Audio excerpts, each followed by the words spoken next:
I was halfway through carving the turkey when the room shifted. One moment, the house was full of the usual Thanksgiving noise, plates clinking, kids laughing, my sister-in-law complaining about traffic, just the warm, messy chaos I'd looked forward to all year. Then my niece, Lily, stood up from her chair with a strange stiffness in her shoulders. She didn't say a word. She just walked around the table, heels tapping like a countdown, and dropped a thick brown folder right in front of me. It hit the wood with a thud that silenced the entire room. "Uncle," she said, her voice flat, almost clinical. "I want my inheritance. Early." I froze, knife still in my hand, turkey half carved. She leaned in, eyes sharp and disturbingly calm, and added the sentence that hollowed out my chest. "You won't need it much longer." Every face around the table went pale. Even the children fell quiet. I looked up at Lily, expecting to see guilt, fear, confusion, something human, but what stared back at me wasn't desperation. It was entitlement. Cold, practiced entitlement. Then I glanced at my older brother, Mark. He didn't look shocked. He didn't even look uncomfortable. His expression was something far worse, a small, tight smile he tried to hide behind his napkin. A look that told me he knew exactly what was inside that folder. And suddenly, the air felt wrong. Heavy. It pressed against my ribs like someone had wrapped a fist around my lungs. My hand trembled as I opened the folder, but I didn't get far. I only saw the first page before my stomach dropped, a page with my name, my property address, and a signature that looked exactly like mine. That was the moment I knew something was deeply wrong. And I had no idea how far they'd already gone. Before I explain how everything spiraled, let me remind you, don't forget to subscribe for more true stories like this one. Now, back to that night. Before that Thanksgiving unraveled into something twisted and unrecognizable, my life was simple, quiet, predictable, and, in many ways, painfully small. My name is Harold. I'm 65, a retired high school principal, and a widower of 8 years. When my wife, Margaret, passed, the house didn't just become empty, it became silent in a way that scraped at me day after day. I lost the only person who ever understood my stubbornness, my anxieties, my habits. The only person who softened me. My son died long before she did, an accident that still feels like a bruise I can't stop pressing. And without him, without her, holidays became something I survived rather than celebrated. Except with Lily. She wasn't mine by blood, but after my son died, she started visiting me more than anyone. She'd bring me baked muffins, sit with me on the porch, show me pictures from college. She called me her second grandpa. She made me feel needed again. Over the years, I started to believe she was the one thread still tying me to the living world. The rest of the family drifted in and out, busy, distracted, distant. But Lily stayed close, or so I thought. Thanksgiving was the one tradition I still kept with full heart. I always told myself, maybe this year will feel normal again. I'd spend the entire week preparing dishes the way Margaret used to, her sweet potato casserole, her rosemary stuffing, her cranberry glaze. I didn't have much left in this world, but I still had my home, fully paid off. A good pension. A modest investment portfolio I'd built over 40 years. Not a fortune, but enough to keep me secure, enough to eventually pass on to the people I loved. I never thought any of them cared about it. Money was never discussed, never hinted at, certainly never demanded. That night, when Lily dropped that folder in front of me, it wasn't just the shock of her words. It was the shattering of every belief I held about the one person I thought still saw me as family, not as a walking asset waiting to be claimed. Looking back, the signs were already there. I just didn't want to see them. The first sign that something was off came a few weeks before Thanksgiving, though at the time I brushed it aside. Lily had stopped by one afternoon, no muffins this time, no warm greeting, just a quick, distracted hug and a too bright smile. "Uncle Harold, can I ask you something?" she said, slipping into the living room and perching on the edge of the couch like she was preparing for an exam. I assumed it was about her job, or her student loans, or maybe some trouble with her boyfriend. Normal young adult things. But instead, she clasped her hands and asked, "Do you have a will? Like, a real one? Updated and everything?" The question landed like a pebble dropped into still water, small, but unsettling in a way that lingered. I joked it off. "Well, I don't plan on needing it anytime soon." She didn't laugh. "Right, but, you know." She shrugged. "You're alone now. And it's important to think about the future. Who gets what? How things are, divided." I frowned. Divided. It was a strange word to use. Cold. Mechanical. But I told myself she was just being responsible, trying to look out for my affairs. Young people talk about estate planning these days, maybe it was normal. But then came the second question. "Do you have any life insurance? Like a policy through the school district or something from when you were working?" I stared at her. "Why?" "Oh, no reason," she said quickly. Too quickly. "Just curious. My friend's dad passed and they had a mess on their hands. I was wondering if, your paperwork is organized." My paperwork. The way she said it, it wasn't concern. It was inspection. She glanced around my living room like she was taking inventory. Her eyes lingered on the framed deed on the wall, the antique clock Margaret loved, the old oak bookcase filled with first editions I'd collected since my 20s. She left shortly after, telling me she'd check up on me soon. Her smile didn't reach her eyes. That night I sat in my recliner long after she drove away, unable to shake the feeling that her questions weren't prompted by care, but by calculation. At that point, I didn't know what she was planning or how deep it went. I just knew something had shifted. A softness had vanished from her. A hunger had taken its place. I ignored it. I told myself I was overthinking. But looking back, that was the first knock on the door before the storm rolled in. Thanksgiving morning should have felt familiar, the smell of roasting herbs, the sound of football on TV, the hum of a family house waking up. But from the moment I stepped onto my brother Mark's porch, something felt staged. He opened the door faster than usual, like he'd been waiting for me not out of excitement, but out of anxiety. His smile stretched too wide, too rehearsed. "Harold. You made it," he said, gripping my shoulders with both hands. "Let me take your coat." Before I could respond, he whisked it away and hung it in a closet I hadn't used in years, shutting the door a little too quickly. Inside, the house buzzed with people, but the energy was off. Conversations were hushed. Eyes tracked me in a way I didn't recognize, a flicker of curiosity, maybe expectation. Not warmth. Lily came rushing over, but her enthusiasm felt forced. She hugged me lightly, her arms barely touching my back. When she pulled away, she snapped her gaze toward the hallway, toward a door that had never been locked before. "Don't go in there," she said, her tone sharp enough to cut through the chatter. "It's messy. Really messy." I hadn't asked about it. I hadn't even looked at it. But the way she positioned herself between me and that door made something cold settle in my stomach. On the kitchen counter, I noticed a stack of papers, brochures from financial planners, estate attorneys, retirement advisors.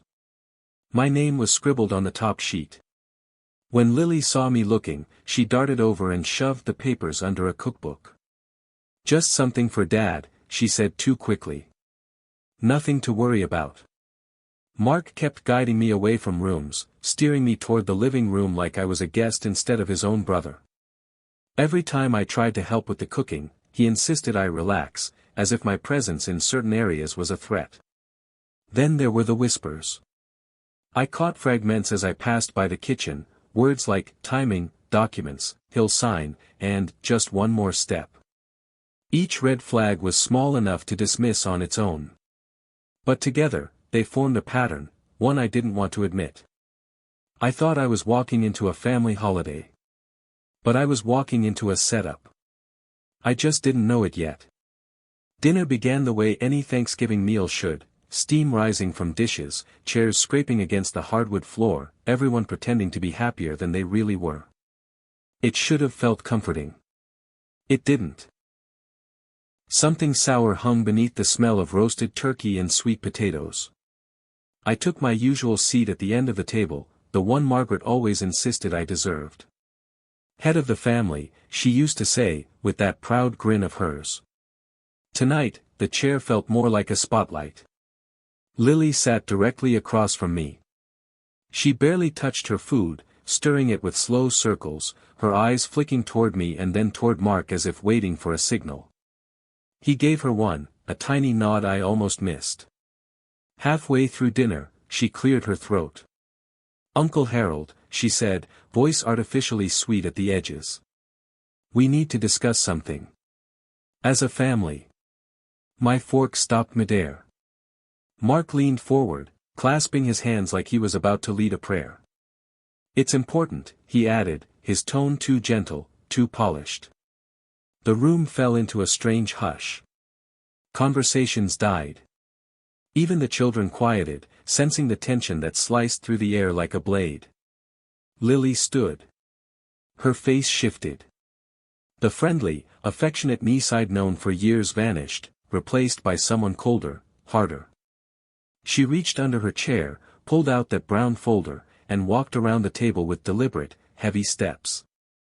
She stopped behind me, placed the folder in front of me, and said loud enough for everyone to hear. "I want my inheritance.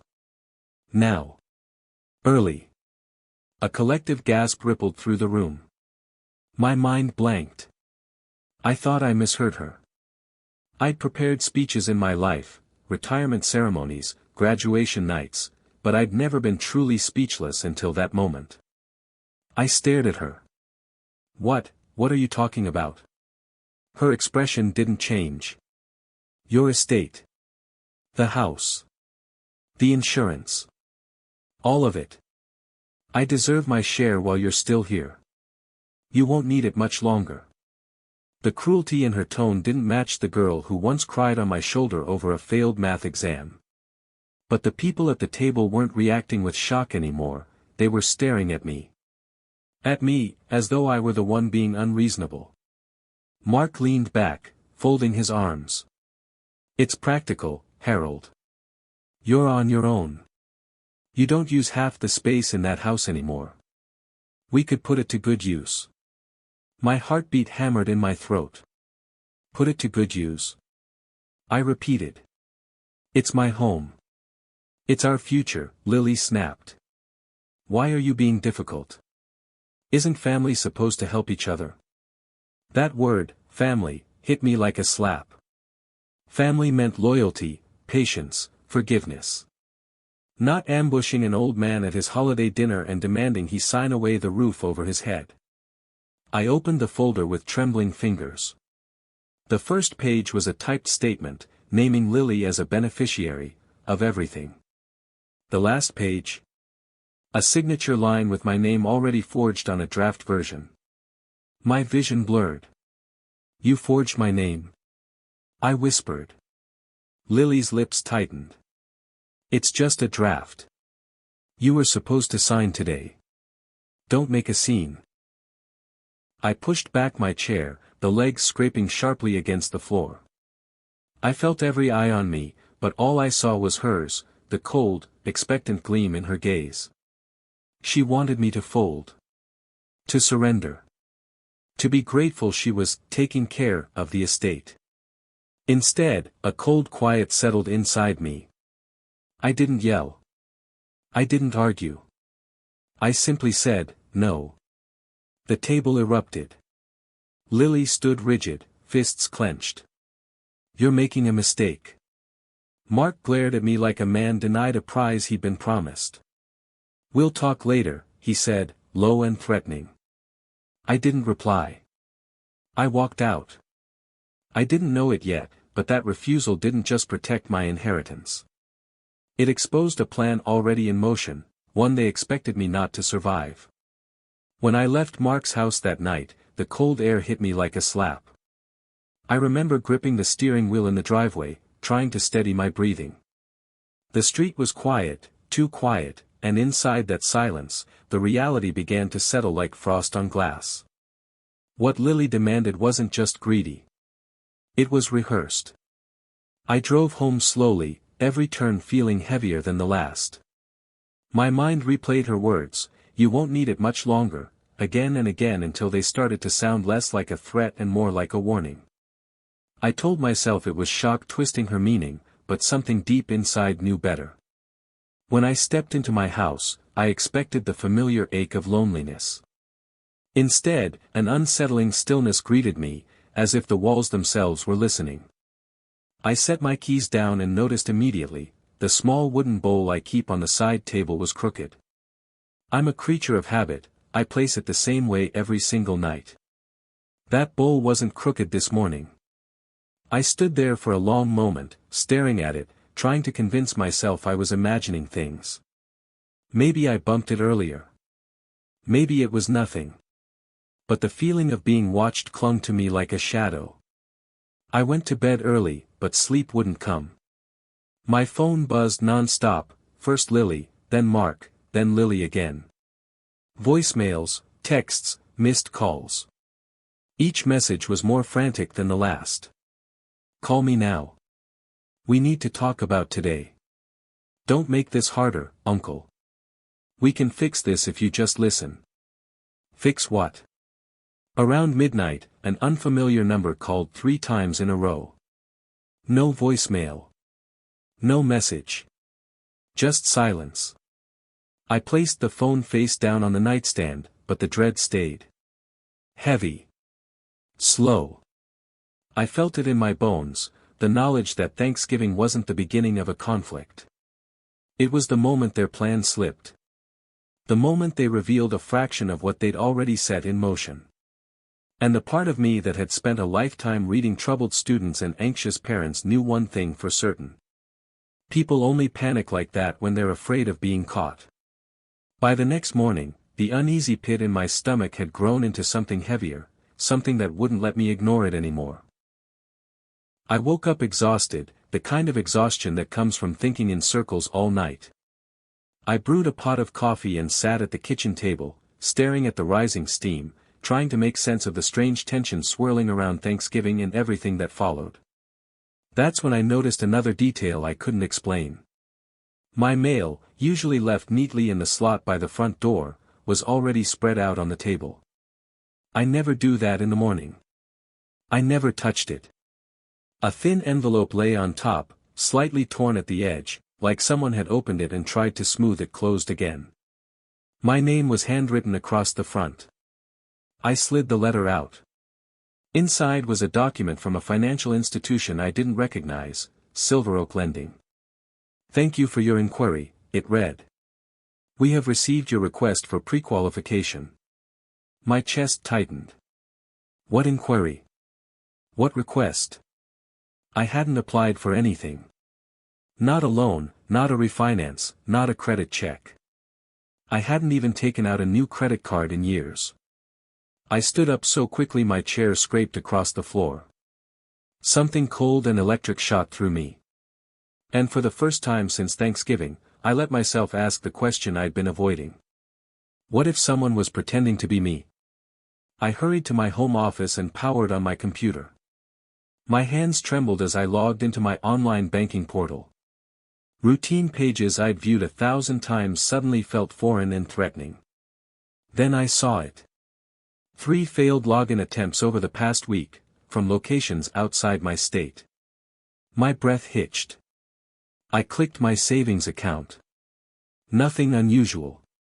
Checked my checking account. Normal transactions. Then I opened the Notifications tab. A request to verify my identity with an insurance provider. A request to confirm I wanted to update beneficiary information. A request for proof of homeownership sent to an unknown email. All within the last 10 days. None of them initiated by me. My fingers hovered above the keyboard, numb. For a moment, I tried to rationalize it. Maybe it was a glitch. Maybe the lending company put my name in by mistake. Maybe the system confused my account with someone else's. But I knew better. I'd been a principal for decades, long enough to recognize when someone is trying to cover their tracks. These weren't random errors. These were steps. Measured steps. Deliberate steps. Someone was trying to build something in my name. Someone was preparing for a major financial move under my identity, one that required access, verification, and legal documentation. The kind of move you only attempt when you believe the person you're impersonating won't fight back, or won't be around to. A chill ran down my spine. Thanksgiving wasn't a request. It was pressure. These documents weren't coincidences. They were warnings. And it was becoming painfully clear. Someone close to me wasn't waiting for my inheritance. They were actively trying to take it. I spent the rest of that morning pacing from room to room, unable to shake the feeling that someone had been inside my home, moving things, checking things, taking things. Every drawer I opened felt slightly off, as if a stranger's hands had rummaged through my life when I wasn't looking. I went to the small fireproof box in my bedroom closet, the one where I'd kept every important document for decades. Birth certificates, property deeds, Margaret's jewelry appraisal, old tax records, all the things you don't touch often but can't afford to lose. When I opened it, my stomach dropped. 2 items were missing. My birth certificate. And a certified copy of my house deed. Both gone. I sat down on the edge of the bed, the room tilting slightly as the realization hit me. Those weren't just pieces of paper. They were the building blocks of an identity. The kind of document someone would need if they were trying to impersonate me, or take control of my estate. I remembered Lily hovering near my office door 2 weeks earlier, asking casually, "Where do you keep your old paperwork? Do you still use that metal box?" At the time, it felt like innocent curiosity. Now, it felt like reconnaissance. My pulse kicked up, but instead of panicking, something shifted, a steadiness I hadn't felt in years. I went back to my desk, pulled out old folders, and spread everything across the surface. I wanted proof. I needed to know just how far this had gone. I compared my recent mail to old letters, checking postmarks, handwriting, anything out of place. I found one envelope addressed to me but written in a style I didn't recognize, slanted, sharp strokes, not my usual careful script. Inside was a form requesting verification of homeownership for a loan review process. Loan review. The same wording I saw online. Then, behind a stack of utility bills, I found something that made my blood run cold, a small yellow sticky note with a number scribbled on it. A bank number. A branch I'd never dealt with. And below it, in handwriting I recognized all too well, Lily's. Call to confirm approval. Approval for what? My hand tightened around the note. I felt the same sensation I used to get as a principal when a student handed me an essay plagiarized from the internet, an icy mix of disappointment and certainty. This wasn't a misunderstanding.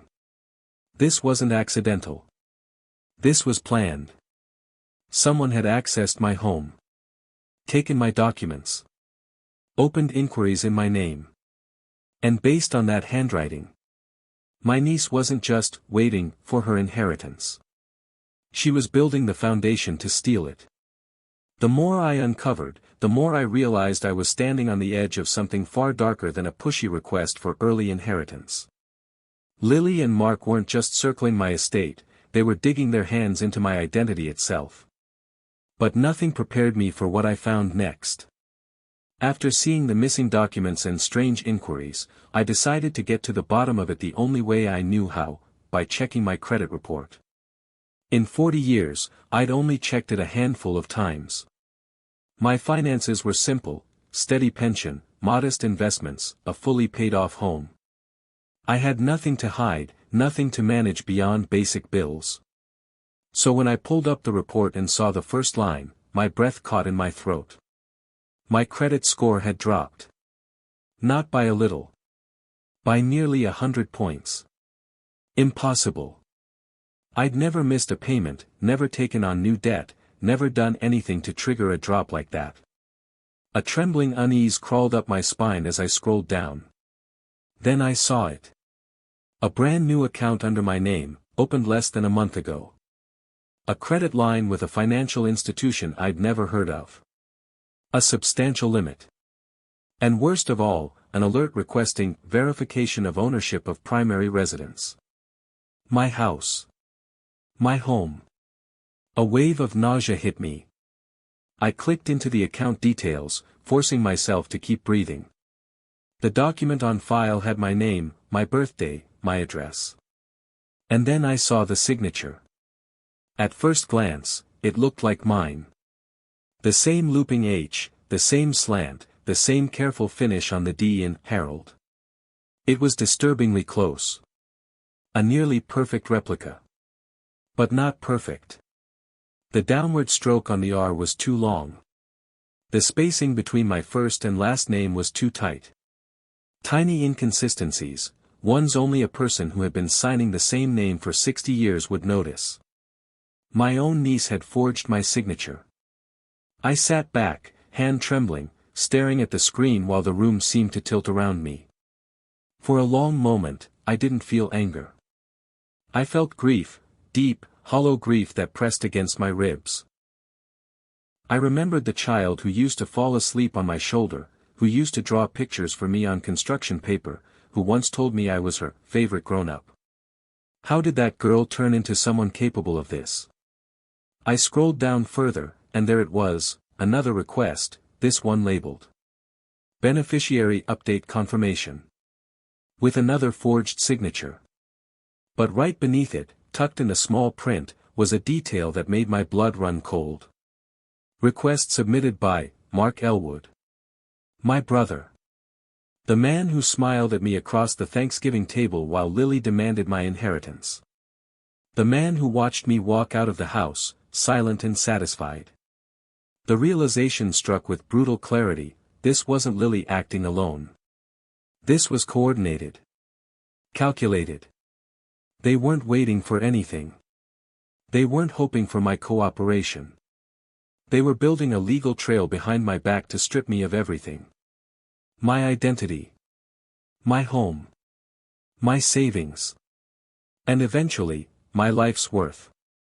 And with those forged signatures staring back at me, one truth crystallized with a clarity that made my hands go cold. They weren't planning for my future. They were planning for my absence. When I finally pushed myself away from the desk, the forged signatures still burning in my mind, I felt something inside me break, not loudly, not dramatically, but with the quiet, devastating crack of something old and trusted giving way. I walked to the living room and sat in Margaret's old chair. The cushion had long since molded to her shape.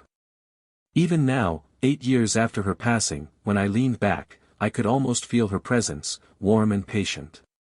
That's when the tears came. Not the kind you heave through, not messy sobbing, just silent streams running down my face while I stared at the room we built together. The photographs. The souvenirs from trips we saved for. The knitted blanket she insisted on making even though her hands ached from arthritis. This home was our life. And my own niece, my own brother, had decided it was theirs for the taking. I pressed the palms of my hands into my eyes, overwhelmed by a crushing wave of grief. I wasn't grieving the house or the money. I was grieving the family I thought I still had. Grieving the illusion that Lily still cared about me in any real way. The girl who used to run into my arms now forged my signature to steal everything I owned. The brother I trusted more than anyone now felt like a stranger wearing his skin. I don't know how long I sat there, letting the weight of it sink in, but at some point the tears stopped. They dried slowly on my cheeks, leaving my skin tight and cold. And something shifted. It wasn't anger, not yet. It wasn't fear either. It was clarity. The kind of clarity a man gets when he finally understands the rules of a game he didn't know he was playing. I stood up, wiped my face, and walked back to the office. The forged documents were still on the screen, but they didn't scare me anymore. They focused me. If Lily and Mark believed I was weak, confused, or nearing the end, good. Let them underestimate me. I had spent decades managing schools, handling crises, reading people's motives before they ever said a word. I wasn't helpless. Not even close. They'd made a mistake. A fatal one. They thought I wouldn't fight back. They were wrong. I didn't sleep that night. I paced the house until dawn, pausing now and then to look at the framed pictures on the walls, moments from a life I fought hard to build. A life Lily and Mark now treated as something they could simply claim. By morning, the grief had cooled into determination. If they wanted a quiet old man who would roll over, they picked the wrong target. I needed someone smart. Someone meticulous. Someone who understood the sharp edges of legal documents and the shadows people hide behind. There was only one person I trusted with anything this big, Patricia Hale. Patricia had been Margaret's attorney and later handled the finalization of my will after she passed. Sharp as a razor, unshakably calm, and completely allergic to nonsense, she wasn't the kind of woman you called unless the roof was caving in. I dialed her number. She answered on the second ring. Harold? This is unexpected. Are you all right? The question nearly broke me. No, I said quietly. I'm not. Something in my voice made her tone shift instantly. Tell me everything. So I did. I forced myself to walk her through each detail: Lily's demand, the torn mail, the unfamiliar loan inquiries, the forged signatures, the missing documents. I expected her to interrupt with disbelief or sympathy. She didn't. She listened. Silent. Focused. When I finished, she exhaled slowly. Harold, you're dealing with more than greed. This is attempted estate hijacking. The term hit hard. Attempted hijacking. What do I do? I asked. You do nothing, she replied. Not a single word to Lily or Mark. No accusations. No warnings. They need to believe you're confused and overwhelmed. That's your greatest advantage. Then what are you going to do? I asked. Her voice sharpened. I'm going to war. She told me exactly what she needed: screenshots, statements, envelopes, timestamps, everything I could gather. I scanned and emailed every piece of evidence with trembling hands. She received it within minutes. I'll start the investigation today, she said. I'll subpoena inquiries, track signatures, and verify all document trails. I'll find out how far they've gone. But Harold, listen carefully. I held my breath. If they forged your signature once, they'll do it again. They may even try to accelerate their plan. So you must act normal. Go about your routine. Answer their calls with short, harmless responses. Don't give them a reason to panic. A long silence followed. Finally, I asked what scared me most. Patricia. Do you think they're planning something beyond the paperwork? Her answer was careful, but devastating. Greed like this doesn't stop at documents. So stay alert. Don't let anyone into your home. And if Lily or Mark show up unannounced, call me immediately. I hung up with a chill sliding down my spine. I wasn't just protecting my estate anymore. I was protecting myself. 2 days after speaking with Patricia, I got the text I'd been expecting but dreading. Lily, lunch at Dad's tomorrow? Just us three. Want to clear the air. Clear the air. I almost laughed. Patricia's warning echoed in my mind: act normal. Let them think they're winning. So I replied with a simple, harmless, sure. When I pulled into Mark's driveway the next afternoon, both of them were already waiting at the window. Their silhouettes looked tense, like hunters watching their prey step willingly into the trap. Mark opened the door before I could knock. "There he is," he said, tone dripping with manufactured warmth. "Come in, come in." Inside, the living room was spotless. Too spotless. Every cushion aligned, every surface wiped clean. This wasn't a home prepared for lunch, this was a stage set for something else. Lily walked in carrying a folder. Not the same one as Thanksgiving. A new one. Thinner.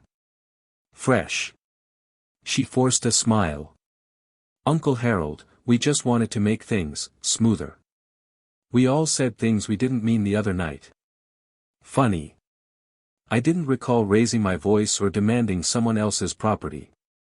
She sat beside me on the couch and placed the folder on my knee.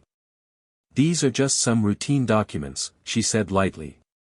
"Pension updates, emergency contact forms, boring stuff. You know how the world is these days, paperwork for everything." My pulse drummed in my ears, but I kept my face slack, my voice small. "I'm not sure I understand these things anymore," I murmured. "You know how I get confused." Lily's eyes sparked with something triumphant. "That's why we're here," she said, patting my arm. "To help."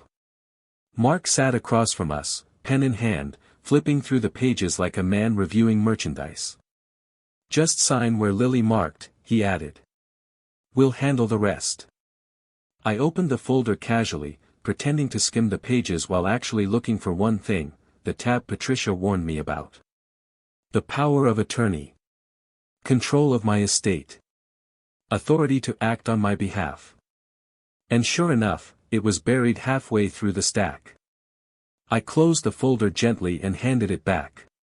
"Let me take these home," I said with a soft, uncertain smile. "I want to read them slowly." Lily's mask slipped for half a second. I saw frustration flash across her face. Mark tried to recover. "Dad, there's no need." I stood up. "There is," I said quietly. "I appreciate your help. Truly." Then I walked out. Calm. Slow. Exactly as Patricia instructed. But inside, I was shaking. Because now I knew. They weren't done. They were accelerating. By the time I left Mark's house that afternoon, Patricia had already been working behind the scenes for hours. She wasn't the type to wait for instructions, she moved like someone who had handled 100 battles before and didn't plan on losing another. She called me the moment I got home. "Harold," she said, voice clipped and razor sharp, "I've begun pulling the threads. And your niece and brother wove a very sloppy web." I sat down, gripping the phone. "I need to know everything," I said. "Good.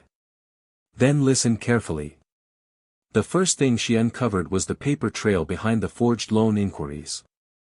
Silver Oak Lending had indeed received a pre-qualification request, one submitted electronically from an IP address traced to my brother's house. The same address where Lily had spent most nights over the past month. Patricia filed an immediate request with the lender to preserve all activity logs. "They tried to impersonate you digitally," she said, "but amateurs always leave fingerprints." Next came the notary. Patricia tracked down the woman who had stamped the fraudulent signature on the credit application, something I hadn't even realized I needed to be terrified of yet. Her name was Clara Jennings. On paper, her work looked legitimate. But Patricia dug deeper. Clara wasn't just a random notary within the state. She was Lily's old college roommate. And Clara had notarized 3 documents involving my name within 6 weeks. 3. "Harold," Patricia said, voice low, "that's not coincidence. That's collusion." She sent a formal request to Clara's Notary Association to verify her logs. If Clara falsified witness signatures or notarized without me present, as Patricia suspected, she was in legal freefall. Then came the bank subpoenas. Within 24 hours, Patricia acquired internal communications from Silver Oak Lending showing unusual discrepancies in the application, mismatched identification numbers, inconsistent phone records, a digitally scanned signature instead of an original. All of it pointed to the same thing. Someone was building a fraudulent financial existence for me, piece by piece. But that wasn't all. Patricia also subpoenaed the financial records of Mark's small construction business. She suspected it wasn't profitable, something I had long suspected but never questioned. When she called again the next morning, her voice carried a grim satisfaction. "I knew it," she said. "His business is drowning. Maxed credit lines. Multiple delinquent accounts. A 6-month backlog of unpaid invoices. He's desperate." "And Lily?" I asked quietly. The silence on the line was heavy. "She's funneled over $15,000 into that business in the last 2 months, Patricia replied. "All from accounts she shouldn't have access to. This wasn't about your inheritance, Harold. This was about saving Mark from financial ruin. You weren't a relative in their eyes." I swallowed. What was I? A solution to their collapse. Those words hit like a blow. Patricia wasn't finished. She filed an emergency order with the court to freeze all estate-related activities under my name. That meant no more inquiries, no more beneficiary changes, no more forged signatures slipping through unnoticed. Then she made her boldest move. She drafted a formal notice to both Lily and Mark demanding they cease all contact and preserve all materials related to my identity and estate. The notice wasn't an accusation. It was a warning. A shot across the bow. Patricia was building a case. A devastating one. And our enemies didn't even know the walls were closing in. Patricia didn't tell me the details of her plan. She simply said, "Be at my office at 3 p.m. tomorrow. Don't be late." Her tone left no room for questions. I arrived early. The building's glass facade reflected a gray sky, the kind that makes the whole world feel suspended. I walked into the conference room she'd reserved and immediately sensed something different: papers stacked neatly, binders labeled with my name, a projector set up, a small recorder placed in the center of the table. This wasn't a meeting. It was an ambush. But this time we were the predators. At exactly 3:07 p.m., the door swung open and Lily walked in with Mark behind her. She wore that brittle smile again, the one that never reached her eyes. Mark walked like a man expecting a victory. "Uncle Harold," Lily said, sliding into the seat across from me, "we're glad you're finally doing the responsible thing." I didn't respond. I kept my gaze neutral, almost docile, just as Patricia instructed. Then Patricia entered. She wasn't carrying a briefcase. She was carrying a stack of documents thick enough to stop a bullet. She placed them on the table with the kind of precision that makes people nervous. "Thank you both for coming," she said coolly. Lily shifted. Mark looked annoyed. Patricia didn't sit. She clicked the projector remote.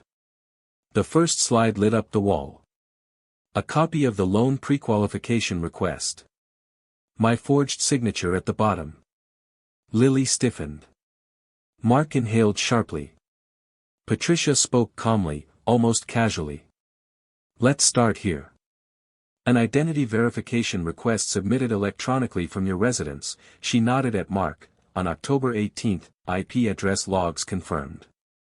Mark opened his mouth, but she continued before he could speak. Slide 2 appeared.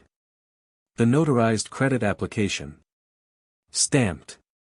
Signed. Clearly fraudulent. "The notary involved," she continued, "has already admitted she did not witness Harold's signature and will be facing penalties. She has provided written statements implicating those who pressured her." Lily's face drained of color. Slide 3. Screenshots showing unauthorized access attempts to my accounts. Time-stamped. Geolocated.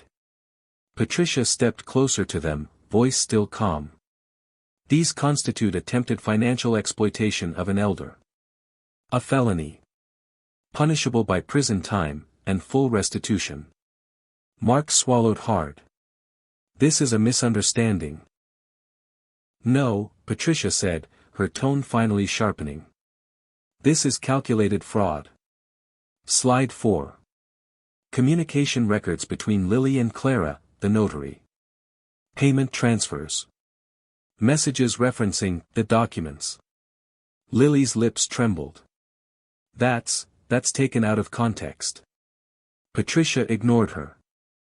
She laid out binder after binder, emails, screenshots, financial analysis, business debt records showing Mark's collapse, the $15,000 Lily funneled into his failing company.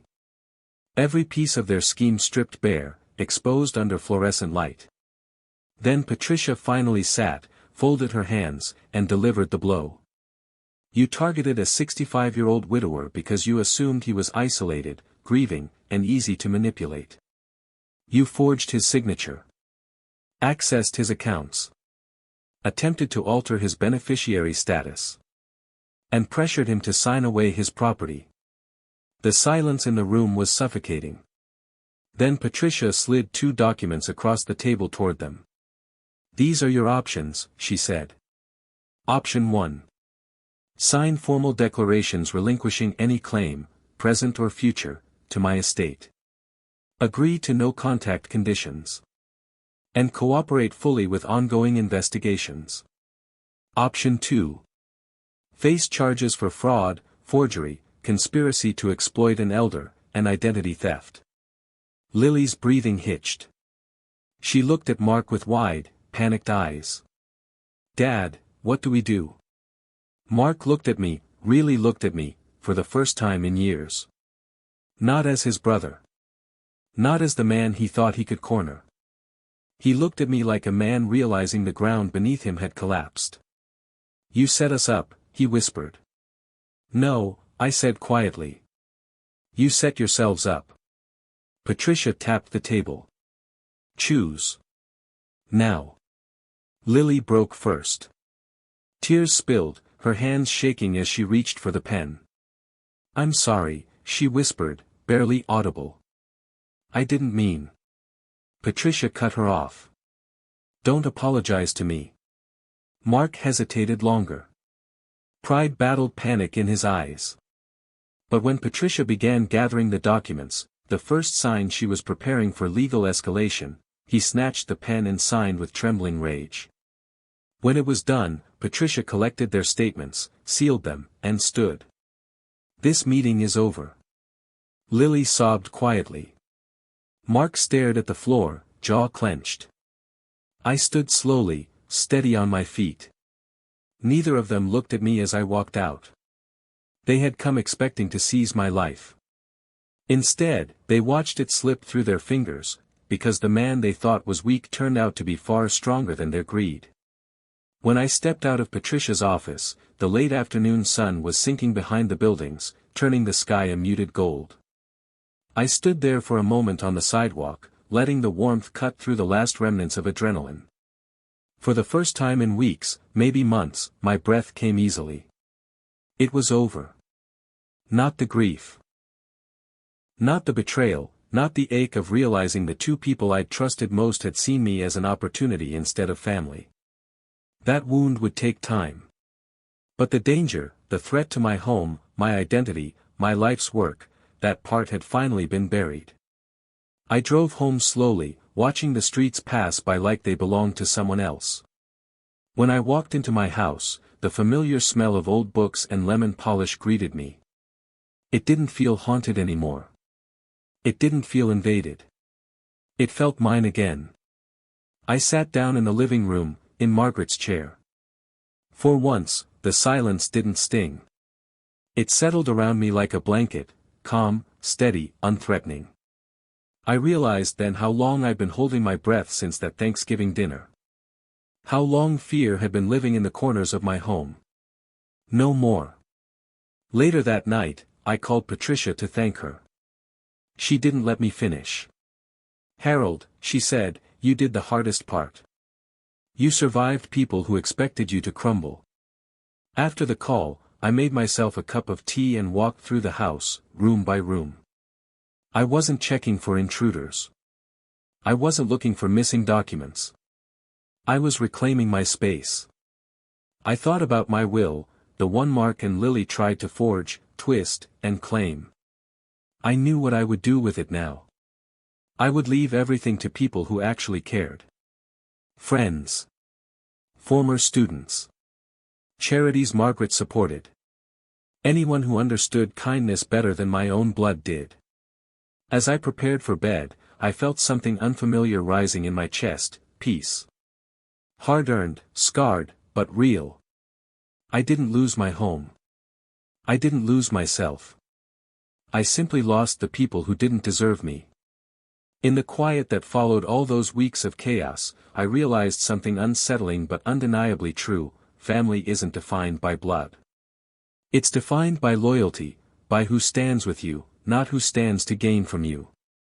Lily and Mark believed they were entitled to my life's work simply because they shared my last name. They thought age made me weak. They thought grief made me blind. They thought love made me manipulable. They were wrong on all counts. If anything, losing Margaret taught me how quickly life can turn. It taught me that trust is fragile, and the people who claim they want the best for you can sometimes be the ones tightening the noose. I don't share this story to paint myself as a victim, because the truth is, I didn't stay one. I share it because there are others out there who smile at their relatives' tables, unaware that someone is quietly setting traps in the background. People who assume kindness is reciprocated. People who believe being family grants immunity from betrayal. It doesn't. I rewrote my will after everything settled. Not out of spite, but out of clarity. My home, my savings, the things that mattered to Margaret and me, they'll go to people who actually offered compassion when it counted. People who didn't see me as a payout waiting to be harvested. As for Lily and Mark, I hope this becomes a turning point in their lives. Not because I owe them anything, but because greed like theirs devours everything it touches, including the people who wield it. If you've stayed with me through this story, thank you. And if stories like this one resonate with you, or if you've ever watched a family fall apart under the weight of greed, don't forget to subscribe. There are more stories, real ones, that deserve to be heard.